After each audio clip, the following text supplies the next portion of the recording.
संघर्ष का कर की दिता। चंडीगढ़ वेखो 26 तरीक को जाके ये मंग पत्र देन गए, बैरीकेड भी इन्होंने तोड़े, उत्थे निशान साहब नहीं दिखे थे खड़े ते तुसी किसानी संघर्ष तो वो पासे करते।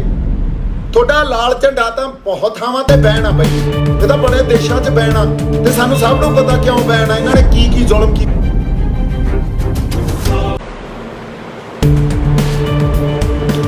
सत श्री अकाल जी, वाहिगुरू जी का खालसा, वाहिगुरू जी की फतेह। मैं आस करदा तुसी सारे तंदुरुस्त होवोगे, ठीक ठाक होवोगे, चढ़दी कला च होवोगे। अज रूबरू इस करके होया कुछ गल्लां जिहड़ियां करनियां बड़ियां जरूरी आ। जिवें हुण साडे कोल एक नवां साडी जमीन खोही जा रही है, साडा किसानी संघर्ष इसे गल तो आपां शुरू कीता सी। इहदी जिहड़ी ताज़ा उदाहरण साडे सामने आ गई, वो साडा मत्तेवाल जंगल, जिथे 400-500 पुलिस वालियां ने जाके सरकार दे कहे ते साडे दलित किसानां दीयां जमीनां ते कब्जा किया। सारी पंचायती जमीन आ जिहड़ी उन्हां ने आपदे कब्जे हेठ ले ली। हुण ये जिहड़ी सारी गल वापर रही आ, इहो जिहियां घटनावां हो रहीआं, दिन ब दिन साडीआं जमीनां खोहीआं जा रहीआं, साडे सभ्याचारक होंद ते गल आई हुई आ, साडे पंजाबी बोली ते गल आई आ, साडे पानी खोहे गए, साडे तो साडे रिसोर्सिस नूं जिहड़ा लुटिया गया, स्रोतां नूं, है ना, चाहे साडे ह्यूमन रिसोर्सिस होण, साडे बंदियां दा प्रवास हो रहा। ये क्यों सब कुछ वापर रहा? एक पासे मोदी सरकार काले कानून बना दिंदी आ ते अज तक उदों किसे हल ते आउण वास्ते तैयार नहीं आ। साडे बंदे सरहदां ते बैठे आ।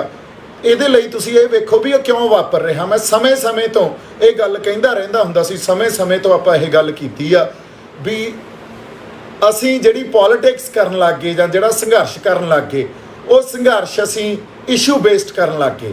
ਇਸ਼ੂ ਬੇਸਡ ਦਾ ਮਤਲਬ ਇਹ ਆ, ਇੱਕ ਇਸ਼ੂ ਖੜਾ ਹੋਇਆ ਤੇ ਅਸੀਂ ਉਹਦੇ ਤੇ ਸੰਘਰਸ਼ ਵਿੱਢਤਾ, ਫਿਰ ਕੋਈ ਦੂਜਾ ਇਸ਼ੂ ਖੜਾ ਹੁੰਦਾ, ਫਿਰ ਉਹਦੇ ਤੇ ਸੰਘਰਸ਼ ਵਿੱਢ ਦਿੰਦੇ ਆ। ਕੋਈ ਸੰਘਰਸ਼ ਦਾ ਪੋਟੈਂਸ਼ੀਅਲ ਇਸ ਲੈਵਲ ਤੱਕ ਹੁੰਦਾ ਵੀ ਉਹ ਸਾਡਾ ਇਤਿਹਾਸਕ ਬਣ ਜਾਂਦਾ, ਜਿਵੇਂ ਸਾਡਾ ਕਿਸਾਨੀ ਸੰਘਰਸ਼ ਬਣਿਆ। ਕਿਸੇ ਸੰਘਰਸ਼ ਦਾ ਪੋਟੈਂਸ਼ੀਅਲ ਉਸ ਲੈਵਲ ਤੇ ਨਹੀਂ ਆ। ਪੋਟੈਂਸ਼ੀਅਲ ਤੋਂ ਵੀ ਮਤਲਬ ਇਹ ਆ ਵੀ ਲੋਕਾਂ ਨੂੰ ਉਹਦੀ ਹਜੇ ਪੂਰੇ ਮਸਲੇ ਦੀ ਸਮਝ ਨਹੀਂ ਆ ਤੇ ਉਹ ਸੰਘਰਸ਼ ਉਸ ਲੈਵਲ ਤੱਕ ਨਹੀਂ ਜਾਂਦਾ, ਇਸ ਕਰਕੇ ਉਹ ਕਿਤੇ ਰਾਹ 'ਚ ਹੀ ਰੁਲ ਜਾਂਦਾ। ਪਰ ਸਮੇਂ ਤੋਂ ਸੰਘਰਸ਼ ਉੱਠਦੇ ਰਹੇ ਆ, ਸਮੇਂ ਤੋਂ ਅਸੀਂ ਸੰਘਰਸ਼ ਕਰਦੇ ਹਾਂ, ਲਗਾਤਾਰ ਕਰਦੇ ਹਾਂ। ਸਾਨੂੰ ਧਰਨਿਆਂ ਲਈ, ਮੋਰਚਿਆਂ ਲਈ ਜਾਂ ਇਹ ਸੰਘਰਸ਼ਾਂ ਲਈ ਇਹ ਸਿਸਟਮ ਜਿਹੜਾ ਇਹ ਮਜਬੂਰ ਕਰਦਾ। ਸੋ ਅਸੀਂ ਇਸ਼ੂ ਬੇਸਡ ਪੋਲਿਟਿਕਸ ਕਰਦੇ ਹਾਂ। ਜਦੋਂ ਇਸ਼ੂ ਬੇਸਡ ਪੋਲਿਟਿਕਸ ਕਰਦੇ ਹਾਂ, ਉਹਦਾ ਨੁਕਸਾਨ ਕੀ ਆ? ਉਹਦਾ ਨੁਕਸਾਨ ਇਹ ਆ ਵੀ ਇਹਦੇ 'ਚ ਸਾਡੀ ਜਿਹੜੀ ਸੰਗਤ ਆ, ਸਾਡੇ ਲੋਕ ਆ, ਉਹਦੀ ਇੰਨੀ ਐਨਰਜੀ ਵੇਸਟ ਹੁੰਦੀ ਆ ਤੇ ਉਹਦੇ ਤੇ ਇੰਨਾ ਜ਼ਿਆਦਾ ਸਾਡੇ ਰਿਸੋਰਸਿਸ ਲੱਗਦੇ ਆ, ਚਾਹੇ ਪੈਸਾ ਲੱਗੇ, ਚਾਹੇ ਸਾਡਾ ਟਾਈਮ ਜਾਵੇ ਉਹਦੇ ਤੇ, ਚਾਹੇ ਸਾਡੇ ਬੰਦੇ ਲੱਗਣ ਉਹਦੇ ਤੇ, ਵੀ ਅਸੀਂ ਅਫੋਰਡ ਹੀ ਨਹੀਂ ਕਰ ਸਕਦੇ। ਅਫੋਰਡ ਕਿਵੇਂ ਕਰਾਂਗੇ? ਅਸੀਂ ਉਨੀ ਚੀਜ਼ ਨੂੰ ਸਾਂਭ ਹੀ ਨਹੀਂ ਸਕਦੇ। ਅਸੀਂ ਕਿਹੜਾ ਕੋਈ ਇੰਡਸਟਰੀਅਲਿਸਟ ਆ, ਕਰੋੜਾਪਤੀ ਆ ਜਾਂ ਪੂੰਜੀਪਤੀ ਆ ਵੀ ਸਾਡੇ ਕੋਲੇ ਬੜਾ ਕੁਛ ਪਿਆ ਘਰੇ ਤੇ ਸਾਨੂੰ ਕੋਈ ਪਰਵਾਹ ਹੀ ਨਹੀਂ ਆ ਵੀ ਚਲੋ ਜੇ 6 ਮਹੀਨੇ ਸਾਲ ਸੰਘਰਸ਼ ਕਰਨਾ ਪੈ ਗਿਆ ਤੇ ਆਪਾਂ ਲੜਾਂਗੇ, ਕੋਈ ਗੱਲ ਨਹੀਂ। ਇੱਥੇ ਤਾਂ ਆਈ ਚਲਾਈ ਚਲਾਉਣ ਵਾਲਾ ਕੰਮ ਆ ਸਾਡਾ। ਹੁਣ ਇੱਕ ਦੀਪ ਸਿੱਧੂ ਇਸੇ ਥਾਂ ਤੇ ਬੈਠ ਕੇ ਬੋਲਣ ਲੱਗਿਆ। ਦੀਪ ਸਿੱਧੂ ਨੇ ਤੁਹਾਡੇ ਨਾਲ ਗੱਲਾਂ ਕੀਤੀਆਂ, ਦੀਪ ਸਿੱਧੂ ਨੇ ਕੁਛ ਇੱਕ ਜਾਗਰੂਕਤਾ, ਕੁਛ ਅਵੇਅਰਨੈਸ ਲਿਆਉਣ ਦੀ ਗੱਲ ਕੀਤੀ, ਪਰ ਕਿਵੇਂ ਬਦਨਾਮ ਕੀਤਾ ਗਿਆ। ਕਿਸ ਤਰ੍ਹਾਂ ਕੋਈ ਵੀ ਨਵਾਂ ਬੰਦਾ ਉੱਠਦਾ ਉਹਨੂੰ ਬਦਨਾਮ ਕਰਦੇ ਆ ਕਿਉਂਕਿ ਉਹ ਸਿਰ ਨਹੀਂ ਚੱਕ ਸਕਦਾ। ਇੱਥੇ ਉਹੀ ਬੰਦੇ ਜਾਂ ਉਹੀ ਜਿਹੜੇ ਆਪਾਂ ਕਹਿ ਲਈਏ ਪੋਲੀਟੀਕਲ ਫੀਲਡ 'ਚ ਜਾਨਵਰ, ਇਹਨਾਂ ਨੂੰ ਮੈਂ ਸੱਚੀ ਇਹ ਕਹਿੰਦਾ ਵੀ ਇਹ ਜਾਨਵਰ ਆ। ਇਹ ਉਹੀ ਕਾਮਯਾਬ ਆ ਜਿਨ੍ਹਾਂ ਦੇ ਦੰਦਾਂ ਤੇ ਨਾ ਇਹਨਾਂ ਨੇ ਚੰਗੀ ਤਰ੍ਹਾਂ ਰੰਦਾ ਫੇਰਿਆ ਹੋਵੇ ਤੇ ਉਹ ਮੁੜ ਕੇ ਦੰਦੀ ਨਾ ਵੱਢ ਸਕਣ ਸਿਸਟਮ ਦੇ।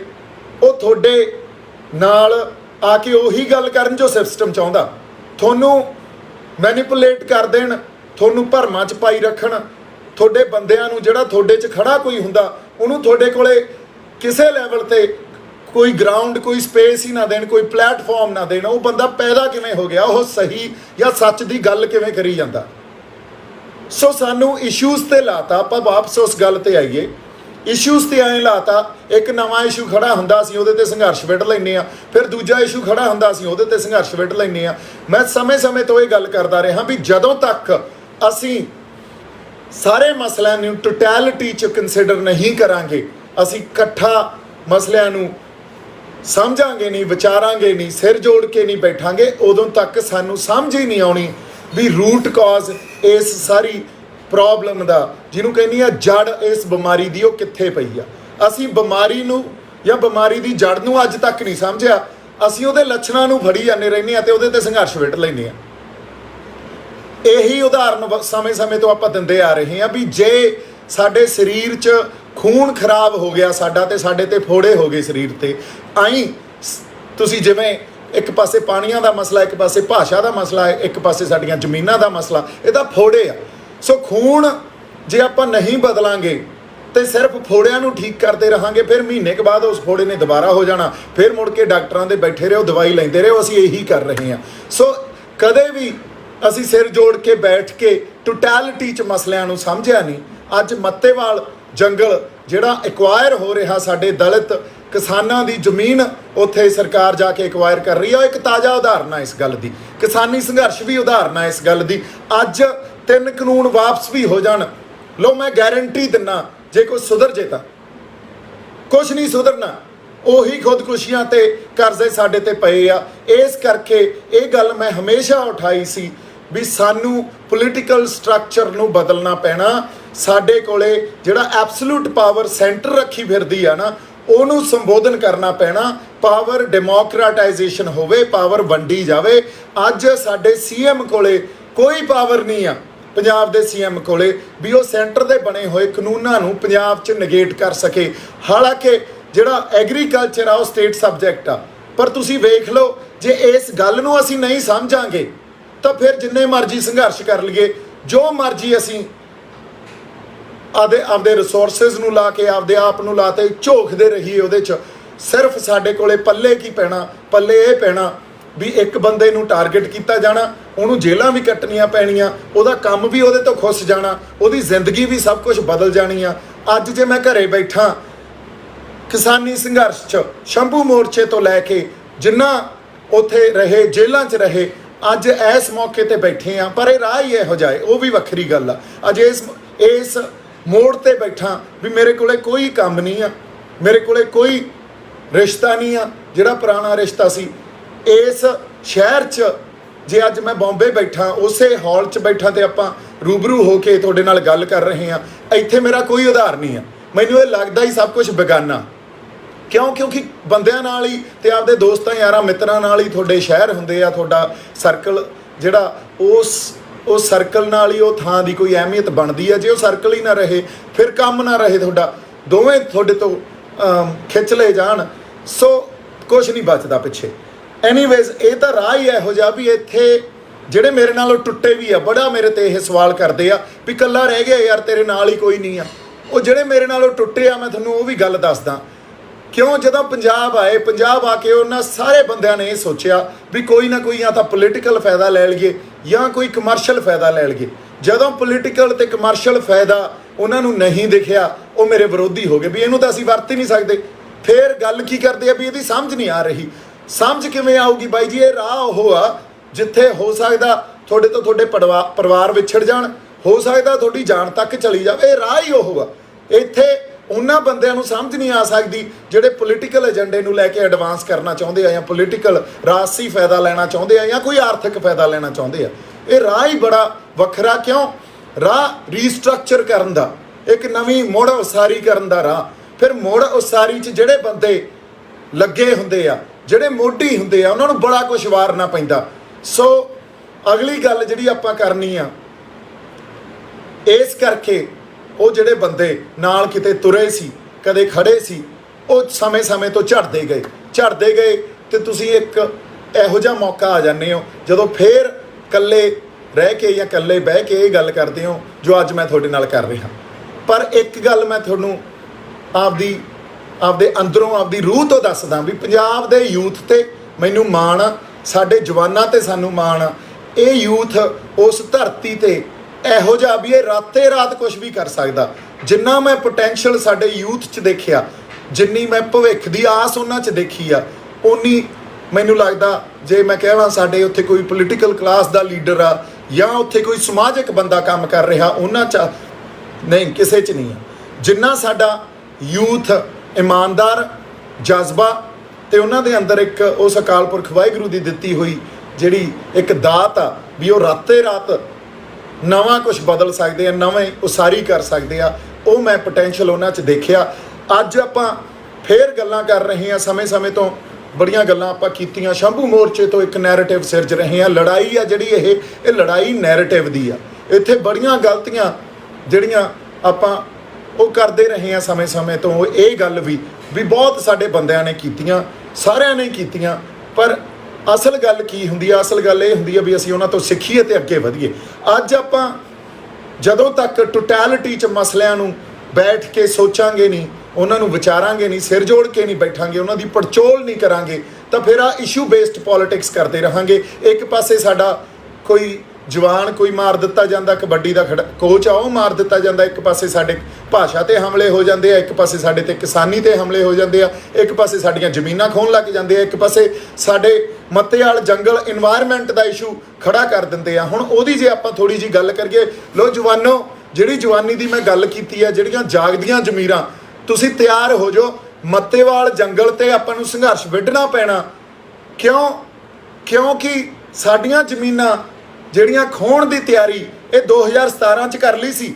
ਵੇਖੋ ਕਿਵੇਂ ਕਾਨੂੰਨ ਬਣਦੇ ਆ ਤੇ ਕਦੋਂ ਆ ਕੇ ਇੰਪਲੀਮੈਂਟ ਹੁੰਦੇ ਆ। 2017 'ਚ ਸਾਡੀ ਸਰਕਾਰ ਜਿਹੜੀ ਪੰਜਾਬ ਸਰਕਾਰ ਆ, ਉਹਨਾਂ ਨੇ ਇਹ ਸੋਧ ਕੀਤੀ ਵੀ ਜਿਹੜੀ ਪੰਚਾਇਤੀ ਜ਼ਮੀਨ ਆ ਨਾ, ਉਹਨੂੰ ਤੁਸੀਂ ਐਕਵਾਇਰ ਕਰ ਸਕਦੇ ਹੋ ਤੇ ਕਾਰਪੋਰੇਟਰਾਂ ਨੂੰ ਵੇਚ ਸਕਦੇ ਹੋ, ਕਿਸੇ ਕਾਰਪੋਰੇਟ ਘਰਾਣਿਆਂ ਨੂੰ ਵੇਚ ਸਕਦੇ ਹੋ। 3 ਤੇ 4 ਸਾਲ ਬਾਅਦ ਉਹ ਜ਼ਮੀਨ ਐਕਵਾਇਰ ਹੁੰਦੀ ਆ ਤੇ ਉਹ ਕਾਰਪੋਰੇਟ ਘਰਾਣਿਆਂ ਨੂੰ ਵੇਚੀ ਜਾਂਦੀ ਆ ਜਾਂ ਵੇਚਣ ਜਾਣ ਦੀ ਤਿਆਰੀ ਕੀਤੀ ਜਾਂਦੀ ਆ। ਕਿਉਂ ਮੈਂ ਤੁਹਾਨੂੰ ਪਹਿਲਾਂ ਹਮੇਸ਼ਾ ਇਹ ਗੱਲ ਕਰਦਾ ਰਹਿੰਦਾ ਹੁੰਦਾ ਸੀ ਵੀ ਜਿਹੜੀ ਵੀ ਕੋਈ ਪਾਲਿਸੀ ਬਣਦੀ ਆ ਨਾ, ਜਿਹੜੀ ਵੀ ਕੋਈ ਨਵੀਂ ਪਾਲਿਸੀ ਬਣਦੀ ਆ, ਉਹ ਕਾਰਪੋਰੇਟ ਆਬਜੈਕਟਿਵ ਵਾਸਤੇ ਬਣਦੀ ਆ। ਉਹਦਾ ਉਦੇਸ਼ ਆ ਜਿਹੜਾ ਉਹ ਵੱਡੀਆਂ ਕੰਪਨੀਆਂ ਨੂੰ, ਵੱਡੇ ਘਰਾਣਿਆਂ ਨੂੰ ਅਕੋਮੋਡੇਟ ਕਰਕੇ ਉਹਨਾਂ ਦਾ ਫਾਇਦਾ ਕਰਵਾਉਣ ਵਾਸਤੇ ਕੀਤਾ ਜਾਂਦਾ। ਉਹਨਾਂ ਦਾ ਫਾਇਦਾ ਹੁੰਦਾ ਤਾਂ ਸਾਡੀ ਪੋਲੀਟੀਕਲ ਕਲਾਸ ਦਾ ਫਾਇਦਾ ਹੁੰਦਾ ਤੇ ਅਫਸਰਸ਼ਾਹੀ ਦਾ ਫਾਇਦਾ ਹੁੰਦਾ। ਸਾਨੂੰ ਇਹ ਸਾਰਾ ਪੋਲੀਟੀਕਲ ਸਿਸਟਮ ਚੇਂਜ ਕਰਨਾ ਪਊਗਾ ਜੇ ਇਹਨਾਂ ਪ੍ਰੋਬਲਮਸ ਤੋਂ ਅਸੀਂ ਖਹਿੜਾ ਛਡਾਉਣਾ। ਜੇ ਅਸੀਂ ਇਸ ਗੱਲ ਨੂੰ ਨਹੀਂ ਸਮਝਿਆ, ਅਸੀਂ ਟੋਟਲ ਪੋਲੀਟੀਕਲ ਸਟਰਕਚਰ ਨੂੰ ਚੇਂਜ ਕਰਨ ਤੇ ਨਹੀਂ ਆਏ, ਤੇ ਤੁਹਾਨੂੰ ਲੱਗਦਾ ਵੀ ਦੀਪ ਸਿੱਧੂ ਅਕਾਲੀ ਦਲ ਜੁਆਇਨ ਕਰ ਜੂਗਾ ਜਾਂ ਕਾਂਗਰਸ ਜੁਆਇਨ ਕਰ ਜੂਗਾ ਜਾਂ ਆਪ ਜੁਆਇਨ ਕਰ ਜੂਗਾ। ਦੀਪ ਸਿੱਧੂ ਇੰਨਾ ਸਸਤਾ ਨਹੀਂ ਵਿਕਦਾ ਕਦੇ, ਨਾ ਹੀ ਵਿਕੇ। ਤੇ ਅਗਲੀ ਗੱਲ, ਇਹਨਾਂ ਬੰਦਿਆਂ ਨੇ ਜਾਂ ਕਿਸੇ ਸੈਂਟਰ ਦੀ ਪਾਰਟੀ ਨੇ, ਬੀਜੇਪੀ ਹੋਵੇ, ਕਾਂਗਰਸ ਹੋਵੇ, ਆਪ ਹੋਵੇ, ਅਕਾਲੀ ਦਲ ਅੱਜ ਦੀ ਜੋ ਸਥਿਤੀ 'ਚ ਆ ਉਹ ਹੋਵੇ, ਇਹਨਾਂ ਨੇ ਸਾਡਾ ਭਲਾ ਕਰ ਦੇਣਾ। ਮੇਰੇ ਤੋਂ ਲਿਖ ਕੇ ਲੈ ਲਓ, ਜੇ ਇਹਨਾਂ ਨੇ ਭਲਾ ਕਰ ਦੇਣਾ।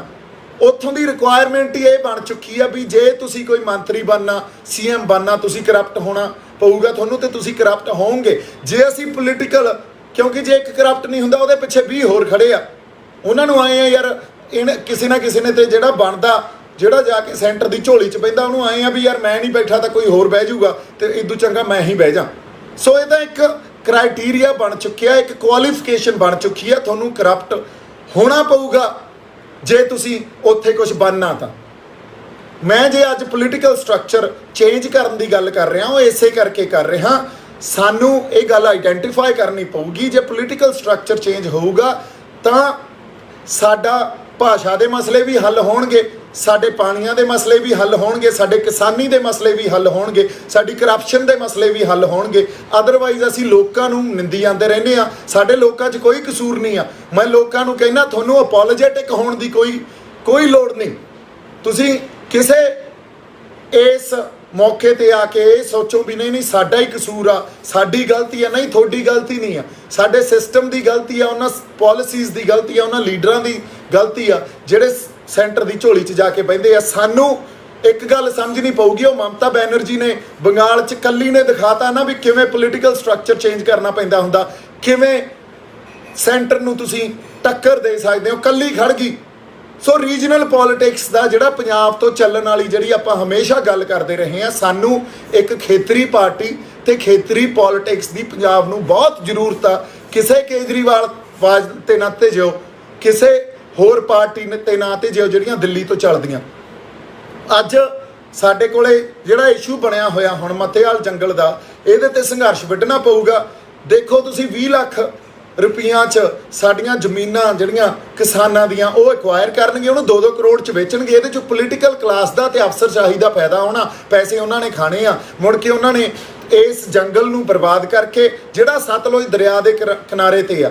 ਪਹਿਲਾਂ ਦੇਖੋ ਕਿਸੇ ਟਾਈਮ ਅੱਜ ਤੋਂ 40-50 ਸਾਲ ਪਹਿਲਾਂ ਬੁੱਢਾ ਨਾਲਾ, ਜਿਹੜਾ ਅੱਜ ਲੁਧਿਆਣੇ ਦਾ ਬੁੱਢਾ ਨਾਲਾ ਜਿਹਨੂੰ ਕਹਿੰਦੇ ਆ, ਬੁੱਢਾ ਦਰਿਆ ਹੁੰਦਾ ਸੀ, ਲੋਕ ਪਾਣੀ ਪੀਂਦੇ ਸੀ ਇਹ ਤੋਂ। ਅੱਜ ਤੁਸੀਂ ਪਾਣੀ ਪੀਣ ਦੀ ਤਾਂ ਗੱਲ ਉਹਦੇ ਨਹੀਂ, ਝਾਕ ਕੇ ਦਿਖਾ ਦਿਓ, ਐਡਾ ਜ਼ਿਆਦਾ ਕਾਲਾ ਤੇ ਗੰਧਲਾ ਪਾਣੀ ਆ ਉਹਦਾ। ਤੇ ਉਹ ਸਤਲੁਜ ਦਰਿਆ 'ਚ ਜਾ ਕੇ ਸਤਲੁਜ ਦਰਿਆ 'ਚ ਐਵੇਂ ਜਿਵੇਂ ਉਹਨੂੰ ਪਾ ਦਿੰਦੇ ਆ। ਹੁਣ ਇੱਥੋਂ ਪਤਾ ਨਹੀਂ ਕਿੰਨੇ ਨਾਲੇ, ਕਿੰਨੀ ਕੁ ਇੰਡਸਟਰੀ ਦੀ ਵੇਸਟ ਇਹਨਾਂ ਨੇ ਸਾਡੇ ਦਰਿਆਵਾਂ 'ਚ ਪਾਉਣੀ ਆ, ਉਹਨਾਂ ਪਾਣੀਆਂ 'ਚ ਪਾਉਣੀ ਆ। ਪਹਿਲਾਂ ਹੀ ਅਸੀਂ ਤਾਂ ਸਾਡਾ ਗਰਾਊਂਡ ਵਾਟਰ ਆ ਜਿਹੜਾ ਉਹ 700-900 ਫੁੱਟ ਤੇ ਫਿਰਦਾ। ਸਾਡੇ ਜਿਹੜਾ ਪਾਣੀ ਆ ਉਹਦੇ 'ਚ ਧਾਤੂ ਜਿਹਨੂੰ ਮੈਟਲ ਕਹਿੰਦੇ ਆ ਉਹ ਨਿਕਲਦੀ ਆ, ਉਹਦੇ 'ਚ ਉਹ ਜਿਹੜੀਆਂ ਗੱਲਾਂ ਜਾਂ ਪੋਲਿਊਸ਼ਨ ਜਾਂ ਕੰਟੈਮੀਨੇਸ਼ਨ ਉਹਦੀ ਹੋ ਗਈ, ਜਿਹਦੇ ਨਾਲ ਕੈਂਸਰ ਹੁੰਦੇ ਆ, ਚਮੜੀ ਦੀਆਂ ਬਿਮਾਰੀਆਂ ਹੁੰਦੀਆਂ। এনवायरमेंट ਦਾ ਕੀ ਹਾਲ ਆ? ਸਾਡੇ ਤਾਂ ਰਿਸੋਰਸਸ ਲੁੱਟਣ ਤੇ ਹੋ ਗਏ।